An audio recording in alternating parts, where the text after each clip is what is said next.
ஆனா ஒண்ணு தெரியுமா, ஊழியத்துக்கு ஒப்பு கொடுத்த உங்க வாழ்க்கையில பொறுமை இழந்து சொன்ன சாபமான வார்த்தையுடைய பகுதி உன் பிள்ளைகளுடைய பகுதியை உடைத்து கொண்டிருக்கிறத ஆண்டவர் காட்டுறாரு. அதனால சத்துரு உனக்கு இடுப்பு வழியை கொண்டு வரான்.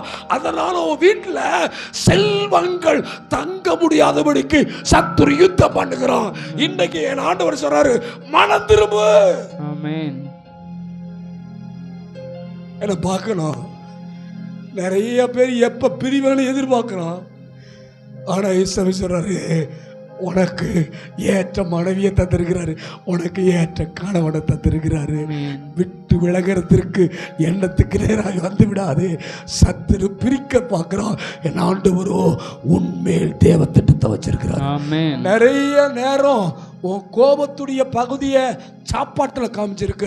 அதனால உனக்கு தாய்ப்பால் கொடுக்க முடியாதபடிக்கு சத்துரு பலவீனப்படுத்தினான். உன் சரீரத்தை கவனிக்க வேண்டிய பகுதியில் கவனிக்காததுனால சத்துரு பலவீனத்தை ஏற்படுத்தினோம்.